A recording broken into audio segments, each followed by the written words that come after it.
Hey there, wealth builders. Welcome to the Wealthy Mind Podcast, the show where we break down the best finance books, uncover life-changing money strategies, and help you turn your paycheck into real wealth. I'm your host, Ayman, and I'm thrilled to have you here.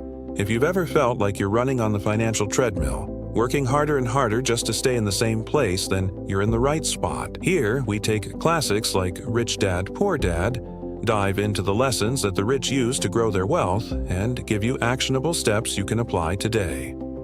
Expect a mix of insight, practical advice, and, yes, a few laughs along the way.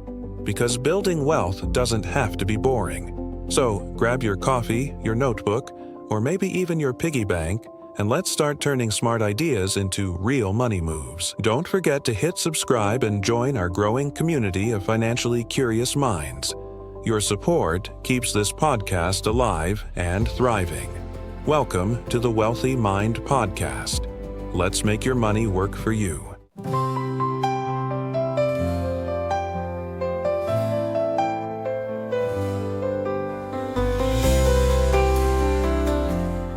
So it's February 2026, and if you've glanced at your newsfeed this morning, you've probably felt that familiar tightening in your chest. Mm-hmm. The anxiety is definitely there. The inflation numbers are sticky, government debt is testing new ceilings, and the whole economic feeling is just, well, let's call it anxious. And right in the middle of all that noise, you've got Robert Kiyosaki. He is certainly hard to miss right now. Oh, yeah. He really is. The author of Rich Dad, Poor Dad is back, and he is not offering comfort. He's issuing a warning. A very loud one. He's calling this specific moment right now, early 2026, the greatest financial opportunity of our lifetime. But the way he frames it is almost terrifying. It's classic Kiyosaki, though. It's that contrarian view. Right. While most of us are looking at the economy and seeing a crisis to just, survive. Right, just hunker down. He's looking at it and seeing a clearance sale. But you have to understand his premise. He isn't saying the economy is good. No, not at all. He's arguing that we are in the middle of a massive wealth transfer. Right, and that's the hook. The idea that wealth isn't just disappearing, it's moving. And he's doubling down on his famous line, savers or losers. Which I have to say, that feels incredibly harsh to someone who spent their life, responsibly putting money aside in a 401k or a savings account. It feels like a slap in the face, absolutely. But if we actually look at the source material we're diving into today, and we're revisiting the original Rich Dad, Poor Dad right alongside his 2026 commentary, the math behind that statement is the key to the whole philosophy. Okay. His whole argument is that the rules of money have just fundamentally changed.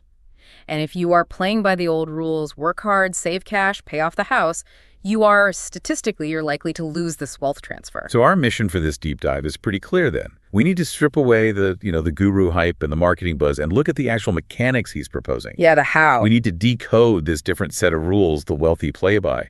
And to do that, we can't just look at the 2026 headlines. We have to go back to the source code. Back to the beginning. We have to go back to 1950s Hawaii and the Tale of Two Dads. This is the foundation. And it's important to realize that while it's presented as a memoir, it's an allegory for two completely opposing economic mindsets. Let's set the stage a bit. You have Poor Dad, and that label, poor, is tricky, right? Because on paper, this man was a massive success. Exactly. This was Robert's biological father. He had a PhD. He was the superintendent of education for the state of Hawaii. A huge job. A huge job. He was brilliant, highly respected, and had a steady, secure government paycheck. He was the absolute definition of the American dream success story for that time. But he was financially illiterate, or maybe illiterate is too strong. He was financially traditional. He followed the standard script. Go to school, get good grades, find a safe job with benefits. He saw money as the scarce resource you earn just to survive. And his default response to anything, any luxury or investment, was a statement, I can't afford it. That phrase is so crucial. I can't afford it. It's a period at the end of a sentence. It's a door slamming shut in your brain. Exactly. Your brain just stops working. You've accepted it. Yeah. Now contrast that with Rich Dad. This was his best friend Mike's father. Who never finished the 8th grade. Never finished 8th grade. But he eventually became one of the wealthiest men in Hawaii. And his reaction to something expensive wasn't a statement, was it? No, it was a question. He would ask, how can I afford it? It seems like such a small semantic trick, but the psychological shift is just huge. It's not a trick, it's a simulation. When you ask, how can I afford it? Your brain is forced to go to work. It makes you think about creating new income streams, new deals, new value. One mindset accepts the constraint. The other tries to engineer a way around it. There's this bizarre anecdote early in the book that I think perfectly illustrates this. The toothpaste story. The lead toothpaste tubes. It's so strange. It sounds wild to us now, but yeah, back then, toothpaste tubes were made of lead. So Robert and Mike, they're 9 years old, and they decide they want to be rich. So they take the phrase making money literally. Literally. They go around the neighborhood, collect all these empty lead tubes, melt them down in the hibachi grill in the backyard. And they pour the molten lead into plaster molds to cast nickels. They were running a mint in the driveway. A literal mint. And of course, poor dad walks in, sees these two kids covered in white dust and soot, and he has to explain that, while he appreciates the creativity, this is technically counterfeiting. Yeah.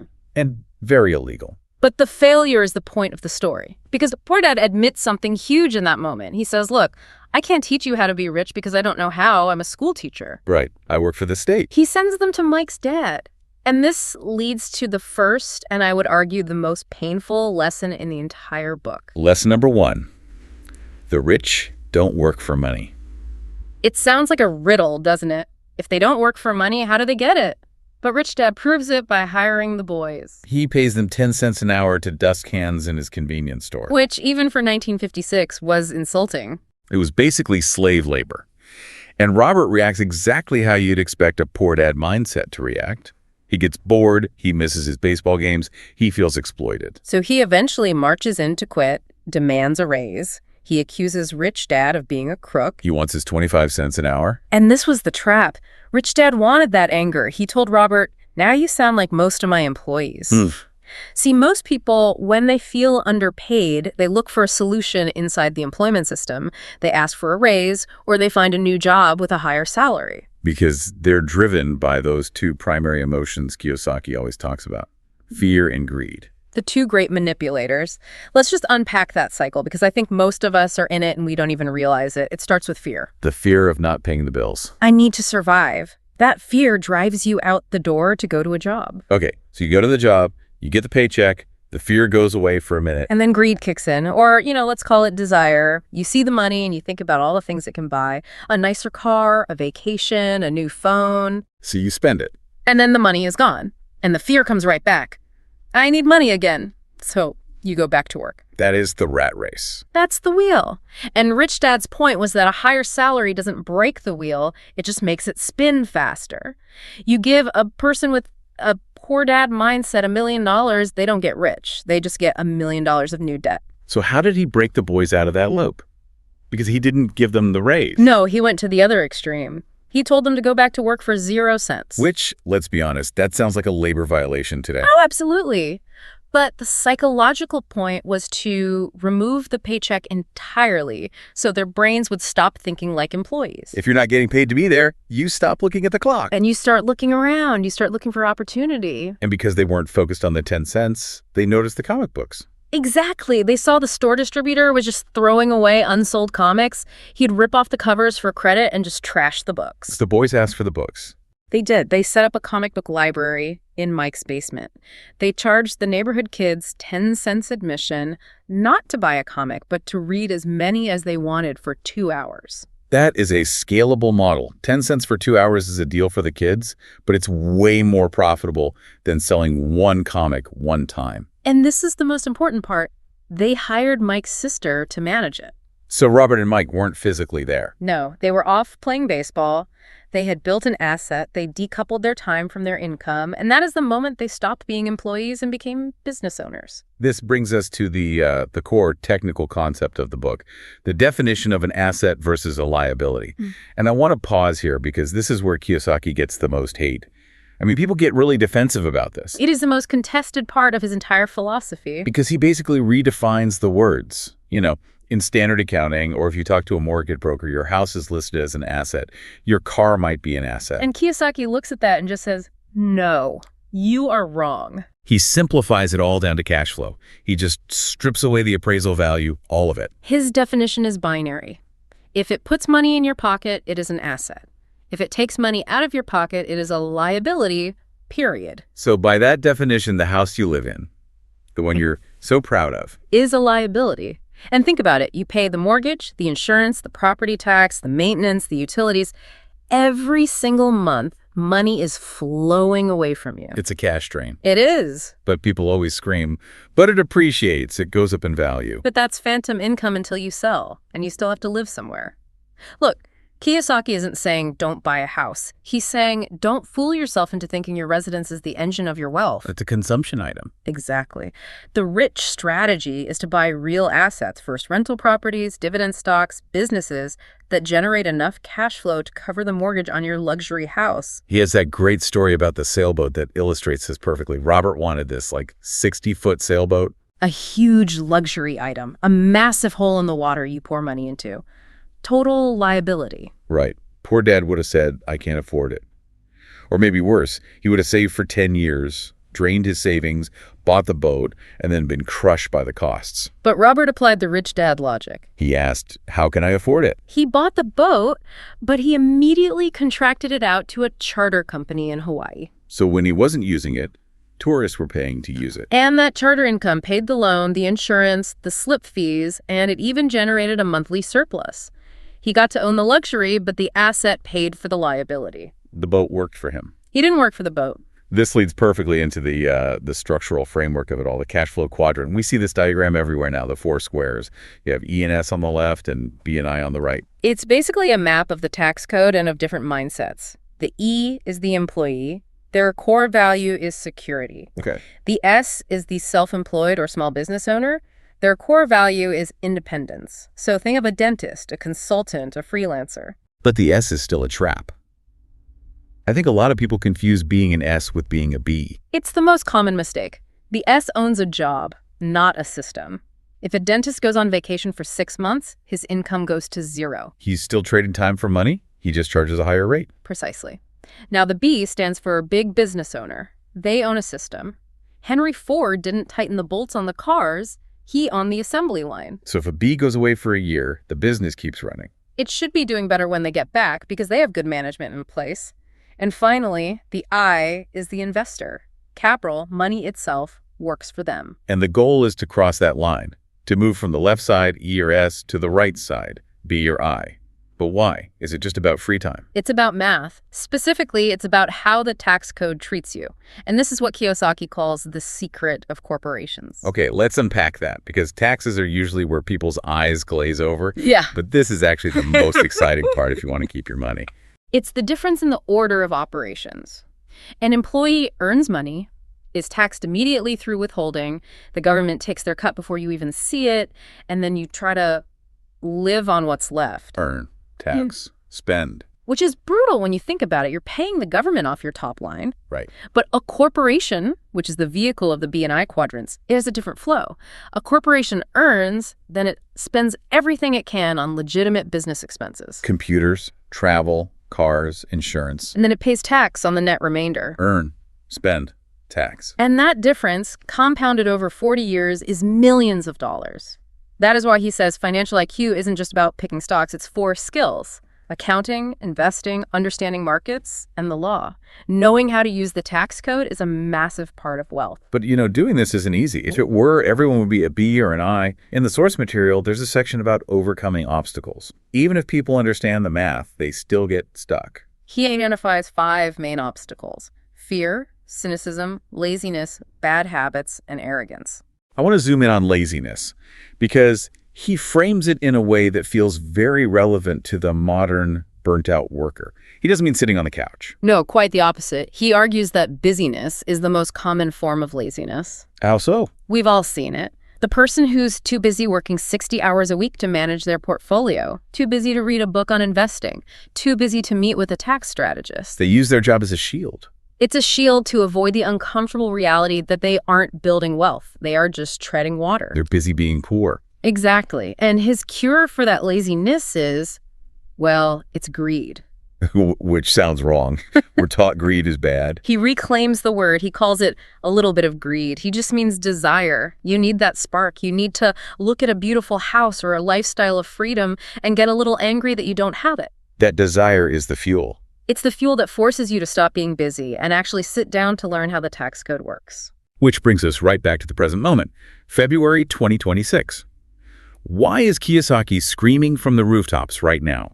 What is specific about the macroeconomics of 2026 that relates to this book from the 90s? It all comes down to the reliability of money itself. The commentary points to the massive sovereign debt levels we're seeing globally. When governments can't pay their debts, they have one major tool left. They print money. They print money. Inflation. Dilution. Exactly. Every dollar you saved in 2020 is worth significantly less in 2026 because the supply of dollars has just exploded. That is why savers are losers. It's not an insult, it's a mathematical reality. If you're holding cash, you're betting on a currency that's being actively devalued by its creator. You are. So the greatest opportunity he's pitching is basically a flight to hard assets. It's a repositioning. It's a repositioning. He believes we are in a window where the educated can use cheap debt, because interest rates are often held lower than real inflation, to buy real assets. Real estate, commodities, gold, businesses. You borrow money that is losing value to buy assets that are gaining value. That's the arbitrage. That's the wealth transfer. That is it. But, and this is a huge bold italic, but you cannot do that if you don't have the financial IQ. If you try that with a poor dad mindset, you will just leverage yourself straight into bankruptcy. He had a really interesting line in that article.